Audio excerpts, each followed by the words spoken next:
CEO banking क्षेत्र एवं सामाजिक कार्यकर्ता प्राध्यापक डॉक्टर रमेश कुमार बोरकुटे यांनी आपली मुख्य भूमिका पार पाडली. अशोक सूर्यवंशी सिने अभिनेता, दिग्दर्शक, लेखक, निर्माता, अखिल भारतीय मराठी चित्रपट निर्माता महामंडळ, महाराष्ट्र संघटक, गुरुजी, कृष्ण, नीती मार्ग, माझा एकला, प्रेम विडे, रेणुका, आई लय भारी या चित्रपटाचे निर्मिती व्यवस्थापक, मराठी चित्रपट महामंडळाचे निर्मिती व्यवस्थापक, अभिनेता यांना 2024 येहोवा इरे कला बहुउद्देशीय फाउंडेशनचा आयकॉन पुरस्कार प्राप्त बेस्ट सिंगर योगिता पाटेकर आणि इतर कलाकारांना पुरस्कार देण्यात आला आहे. तसेच अशोक सूर्यवंशी यांना पण बेस्ट अभिनेता म्हणून पुरस्कार देणार आहे. जन्मत न्यूज करता योगिता पाटेकर यांची रिपोर्ट चंद्रपूरहून.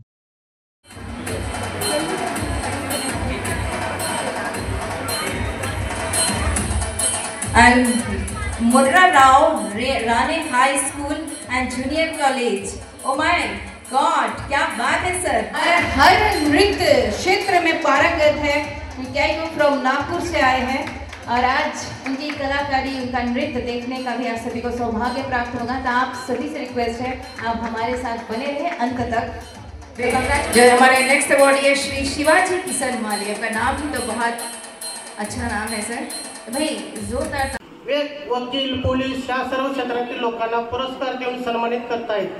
परत अधिक जास्तीत जास्त प्रोत्साहन त्यांनी कलाकारांना पण देत आहेत आणि त्यांचं कौतुक करावं थोडं कमीच, पण त्यांना भावी वाटचालीसाठी हार्दिक शुभेच्छा.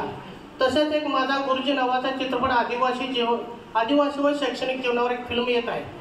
जस्टच मी रिलीज करताय. पुरा नागपूर महाराष्ट्रभर फिरत आहे आणि काही दिवसांनी दुसरा एक मार्ग माझा ऐकला म्हणजे स्त्रियांच्यावर होणारा अन्याय, परत कॉलेज जीवनावर, परत पोलिसांच्यावर होणारा लाठीचार्ज, अशा वेगवेगळ्या क्षेत्रातील लोकांच्यासाठी मी हा फिल्म बनवलेला आहे. तोही पिक्चर आपण सर्वांनी आवर्जून पाहावी हीच विनंती. धन्यवाद.